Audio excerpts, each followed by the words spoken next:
Porque, após ser alvo de ataques de uma ala da direita, Michele Bolsonaro pediu para não ser levada ao tribunal do julgamento pessoal, por conversar justamente com ministros, com magistrados sobre a prisão de Jair Bolsonaro.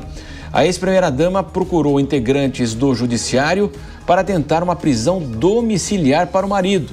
E horas depois, ele foi transferido para Papudinha, algo que foi descrito por uma pequena vitória por alguns aliados. Segundo ela, sua família está acima de qualquer conveniência política e que no tempo certo todos irão compreender as coisas. Por fim, Michele disse que as instalações da Papudinha são menos prejudiciais a Bolsonaro, mas que continuará lutando por prisão domiciliar do ex-presidente. Vou começar então com você, Kriegner. Seja bem-vindo, boa noite. Ontem nós estávamos abrindo a edição dos Pingos nos Is e estava acontecendo a transferência praticamente. Muitas críticas foram colocadas e hoje nós tivemos então esse posicionamento da ex-primeira-dama. Seja bem-vindo, boa noite. Boa noite, Matos, boa noite ao Diego, ao Roberto Mota também, todos que nos acompanham aqui no Pingos nos Is. É mais um encaminhamento, mais um capítulo daquilo que nós estávamos falando, inclusive ontem também, a respeito dessa tendência, né, que não é de hoje, já é muito presente aí, e vou destacar isso no campo da direita, de mesmo fazer intrigas entre si, né?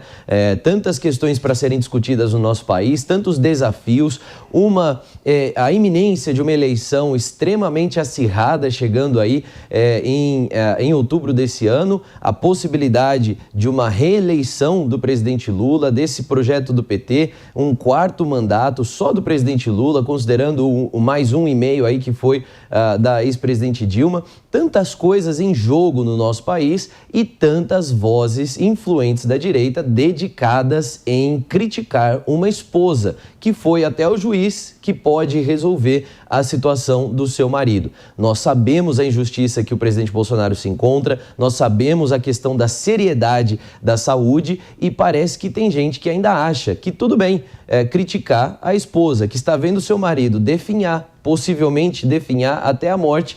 Tudo bem, então, criticá-la por buscar ajudas e buscar por meio de aliviar minimamente esse sofrimento. Nós não estamos classificando aí Michele Bolsonaro como alguém que fez um acordo, que pediu, que abriu mão de seus valores, que desfez seus comentários ou que negociou nada. Ela simplesmente fez um pedido ali humanitário aos ministros do STF e agora tem sido crucificada por isso. Isso é uma vergonha para a direita, diante de tantos desafios, dedicar tanto tempo a essa discussão. Roberto Mota está conosco também. Muito boa noite, Mota. Como é que você acompanha, então, esse desdobramento pós, então, a transferência de Jair Bolsonaro? Seja bem-vindo. Boa noite, Marcelo. Boa noite, meus colegas de bancada. Boa noite à nossa audiência. Há um ditado que diz que em casa que falta pão, todo mundo briga e ninguém tem razão. Parece que a mesma coisa vale para a casa onde falta liberdade. Por algum motivo, nesse momento, um momento de grande perigo, a direita brasileira resolveu que a prioridade é brigar consigo mesma. Isso, é evidente, significa fazer o jogo dos algozes. Diego Tavares, chama atenção de fato, né? Neste momento a gente tem acompanhado aí diariamente essa sucessão aí de notícias que surgem e mais aí, portanto, esse quadro agora, críticas à ex-primeira-dama Michele Bolsonaro. Seja bem-vindo, muito boa noite. Muito obrigado, Marcelo Matos, boa noite a você, aos meus colegas de bancada e a nossa estimada audiência aqui dos Pingos nos Is. O Mota foi no ponto central. A direita está com dificuldade de encontrar um alinhamento nesse momento tão crítico de edificação de um projeto que precisa buscar competitividade, que é o projeto de Flávio Bolsonaro. Mas vamos ser sinceros, né, Marcelo? Eu não acredito que Michele Bolsonaro tenha sido criticada em razão de sua busca por condições mais adequadas ou menos adequadas a Jair Bolsonaro, conforme o julgamento individual aí de cada um. Acredito que o que paira sobre Michele em relação a essas críticas é aquele fantasma da possibilidade de que ela está por debaixo dos panos articulando uma candidatura própria. Surgiu ontem mesmo uma possibilidade, uma teoria da conspiração de que ela estaria alinhada com o governador Tarcísio de Freitas para desidratar a candidatura de Flávio Bolsonaro, algo que a gente sabe que está completamente fora da realidade, tanto da realidade dos fatos quanto da realidade estratégica, haja vista que não haveria nenhuma vantagem em uma divisão nesse sentido do próprio núcleo bolsonarista. Então, eu acredito que os mais emocionados aí é que levantam essas críticas sobre a figura da ex-primeira-dama, evidentemente também porque ela tem o seu protagonismo eleitoral, deve conseguir um mandato como senadora pelo Distrito Federal, pelo próprio PL, que deu muita abertura para que ela se edificasse como uma grande liderança política. E diante desse fato, diante dessa penumbra sobre a própria composição da chapa de Flávio Bolsonaro, é que essas críticas acabam surgindo. Mas concordo com o Mota, se a direita quiser ter um pouco mais de competitividade, de viabilidade, a união seria a palavra do momento, teria que ser o norte do momento, muito diferente daquilo que nós temos acompanhado acontecer dia após dia. Henrique Kriegner, ela rebateu dizendo o seguinte: sua família está acima de qualquer conveniência política e que no tempo certo todos irão compreender as coisas, garantindo também que continua lutando pela prisão domiciliar. Exato, e é muito aquilo que nós estamos vendo de toda essa situação, né?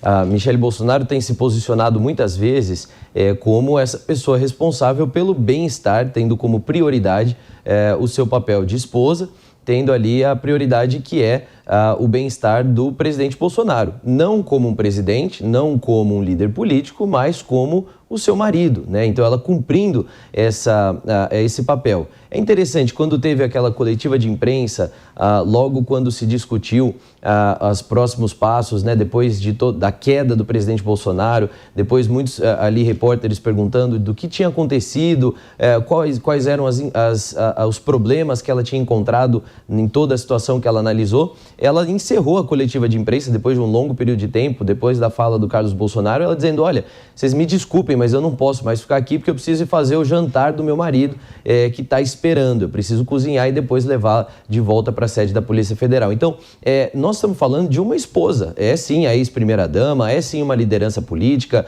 presidente do PL mulher, mas que no fim do dia coloca como prioridade o seu papel familiar. E se tem alguma coisa mais conservadora do que isso, ou um retrato melhor do que esses valores familiares que a direita defende, eu desconheço.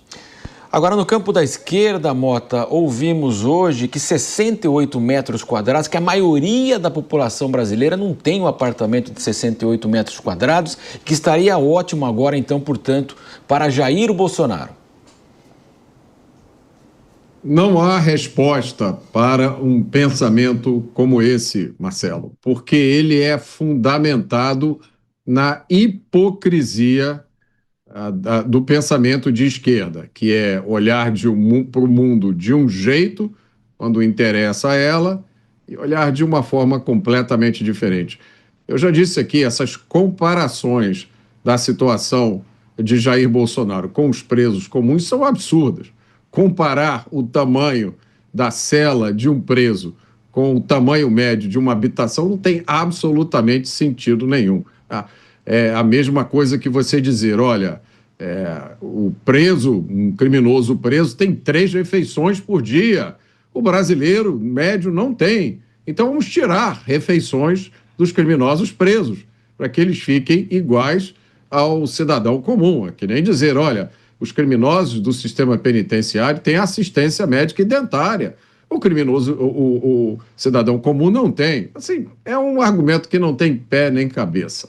Agora, eu acho que o ponto importante aqui, que eu gostaria de chamar a atenção, eu gostaria de propor aqui uma questão para o nosso ouvinte, para o nosso espectador, para as pessoas envolvidas nesse debate. Se um parente seu está sendo vítima de uma injustiça evidente, premeditada e que pode ser fatal para ele, adianta conversar com os responsáveis? Pode ser que adiante, pode ser que não adiante. Agora, se fosse você nessa situação, se fosse o seu pai, a sua esposa, o seu filho, você faria isso? Você iria lá pedir um tratamento melhor? Evidentemente, eu imagino, a resposta é diferente para cada pessoa. Alguns vão dizer, pela minha esposa, pelo meu filho, pelo meu pai, eu faria qualquer coisa. Outros vão dizer, não, é lógico que não. Eu não vou àqueles que são responsáveis pela situação pedir para que eles mudem o tratamento. No momento do sofrimento e no momento do desespero, ninguém sabe como vai reagir. Cada cabeça tem um julgamento. O que não pode acontecer é esse julgamento ser feito sobre o comportamento de outras pessoas e se converter numa sentença definitiva e irreversível, porque é justamente isso que nós estamos criticando. Diego Tavares, nós começamos ontem, né, trazendo essa notícia que tinha acabado de acontecer, a transferência, né? E você também foi ao longo do programa trazendo a sentença, evidentemente, do ministro Alexandre de Moraes. Ele colocou, então, agora vai ser feita uma revisão aí médica e que a partir desta análise dos especialistas aí poderia ou não, então, mudar de regime, talvez aí a prisão domiciliar. Exatamente, Marcelo Matos. Já é um pequeno avanço. Não dá para dizer que isso não melhora, de certa forma, as condições de Jair Bolsonaro em relação ao cárcere que era enfrentado por ele na sala especial da Polícia Federal. Mas tudo isso se torna, de certa forma, irrelevante, Matos, quando nós temos uma necessidade muito clara, muito evidente de que Bolsonaro faz jus à prisão domiciliar. Nós sempre fazemos aqui o paralelo com o caso do ex-presidente Fernando Collor de Mello, que enfrentou dificuldades mínimas para conseguir sair de um estabelecimento prisional comum para a prisão domiciliar, em razão de uma condição de saúde muito mais branda do que a de Bolsonaro, que nesse curto período em que se encontra encarcerado na sede da Polícia Federal, agora na Papudinha, já teve que fazer 2 visitas ao médico. A primeira, em razão da necessidade do procedimento cirúrgico, a segunda, depois de ter uma queda durante a noite, ter batido a cabeça nas dependências da sala especial. Então, diante da idade, diante dessas condições, diante das sequelas, todo o conjunto de julgados anteriores a esse caso militariam a favor de que Bolsonaro já fosse encaminhado à prisão domiciliar. As condições de saúde do presidente, evidentemente, são frágeis, mas não é o que acontece. Se por acaso Bolsonaro conseguir a prisão domiciliar no futuro, terá sido por um longo caminho, um caminho árduo, um caminho, enfim, mesmo de esmagamento, de pressão contínua de seus advogados sobre o órgão jurisdicional, que deveria, de plano, considerar aquilo que os fatos impõem, a condição real. Inclusive a condição real já atestada pelos médicos, sejam os médicos do próprio presidente Jair Bolsonaro e os médicos também designados pelo juízo para fazer a perícia judicial. Qualquer outro réu, nas mesmas condições de Bolsonaro, já estaria cumprindo prisão em regime domiciliar. E aí, goste ou não goste de Bolsonaro, concorde ou não concorde com as ideias de Bolsonaro, seja você alguém de direita, alguém de esquerda, o que você deve primar é que o direito dê um tratamento idêntico a todos, independentemente de quem seja, porque hoje a máquina judicial que se volta contra a pessoa que você julga ser o seu opositor, no dia de amanhã pode se voltar contra você ou contra o político que você apoia. Então, a justiça precisa ser imparcial, na justiça nós precisamos ter isonomia. Novamente, soa sempre como um apelo quando eu falo desse assunto, porque eu realmente me sinto incomodado ao analisar essas distorções a respeito de decisões judiciais, a respeito da operação da lei, principalmente quando essas distorções ocorrem no órgão máximo do nosso poder judiciário, que é na nossa Suprema Corte, órgão do qual dificilmente nós teremos a quem recorrer caso cometa esse erro, caso promova essas distorções. Se o Brasil quiser ter instabilidade institucional, quiser ser um país levado a sério, que extinga de uma vez por todas essa insegurança jurídica, é muito importante que, seja quem for o réu, o tratamento dado pelo judiciário seja o mesmo. Mas aquilo que chama a atenção, né, Kriegner, o Mota, né, essa mudança, né, ao entendimento por que ela foi procurar esse tipo de argumentação, porque ela falou, inclusive, que as instalações são menos prejudiciais a Bolsonaro, né, evidentemente, então é algo que é crítico mesmo, né? Exato, não, a questão das instalações onde o presidente Bolsonaro se encontra tem total ligação e consequência no seu estado de saúde. É inegável que uma pessoa que já tem uma comorbidade, já tem uma debilidade crônica por conta do episódio da facada, não vai ter um quadro de avanço ou uma possível estabilização na cela onde ele se encontrava, na sala onde ele se encontrava, com barulho constante, questão de umidade, a dificuldade no atendimento médico, como foi relatado anteriormente, a limitação no espaço até de locomoção. Ele tinha um espaço ali da cama para o banheiro e do banheiro para a cama, salvo alguns horários em que ele podia sair e andar um pouco ali fora. Então, é uma série de limitações que fazem qualquer pessoa ter um prejuízo à sua saúde. No caso do presidente Bolsonaro, que já estava em situação de risco, isso é um agravante realmente para a sua situação. E aí as pessoas podem vir a fazer as comparações, né? Mas e tantos presos que estão em celas superlotadas? É verdade, os presos que estão em celas superlotadas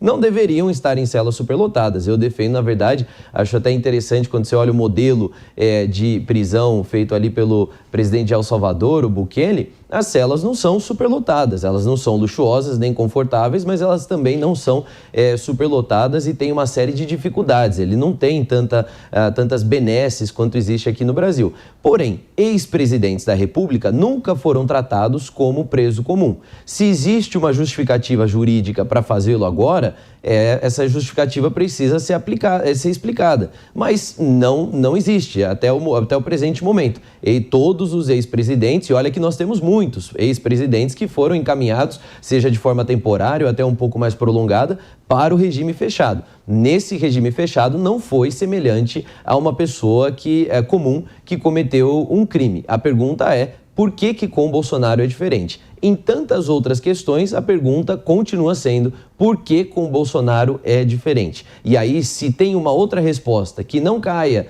na questão, na temática política, eu não conheço argumentações jurídicas que justifiquem dessa maneira. E aí está a prova de que nós estamos diante de um processo meramente político e não de justiça mesmo, não jurídico e não algo que vai contribuir para o andamento e fortalecimento das instituições. E pegando esse gancho aqui do Kriegner, Mota, a gente sabe que nós estamos no ano eleitoral, toda a sentença, todo o destino de Bolsonaro envolve, claro, essa questão política também num ano eleitoral de eleições presidenciais. Marcelo, é difícil a gente escolher qual aspecto dessa sequência de eventos é o mais bizarro. Até os próprios juristas, eles comentam: olha, isso aí realmente é uma coisa exótica, isso aí realmente não é a tradição do direito brasileiro. Para não dizer, olha, isso aqui é ilegal, isso aqui é inconstitucional, isso aqui é uma violação de direitos fundamentais. Então é muito difícil escolher.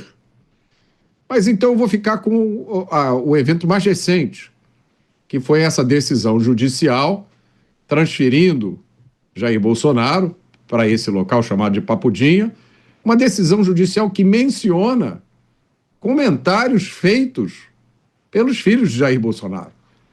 Eu não sou jurista, mas eu não sabia que, se eu estou sendo julgado pelas minhas ações, que o que outras pessoas dizem ou fazem influencia no meu julgamento.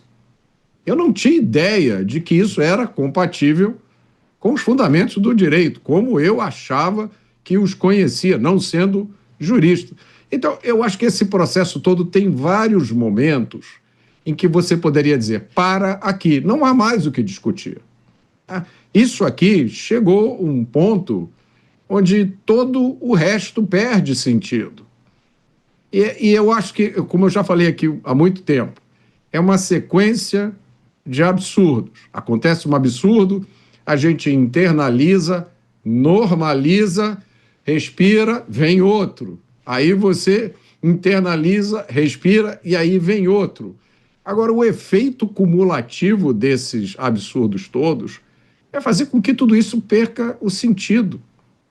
Como é que um país anda para frente se todo dia nós temos uma nova notícia de que a Corte Constitucional do país, o tribunal mais elevado, está determinando que horas as pessoas podem entrar ou não, ou se um barulho de um ar-condicionado é aceitável ou não. Eu não vou nem entrar no mérito de que se trata de Jair Bolsonaro, na avaliação de muitos, o político mais popular do Brasil. Então, isso tudo forma um cenário que não faz absolutamente sentido nenhum. E a questão que você sempre chama atenção, né, Diego, a individualização aí da conduta de cada acusado, de cada condenado, porque sempre se mistura, aquele fugiu, aquele tentou fugir, ele tentou cortar a tornozeleira, quer dizer, então essa questão da tornozeleira é o grande impeditivo, então, para uma prisão domiciliar? Eu acredito que não, Marcelo Matos, é realmente a grande carga política que há sobre esse processo.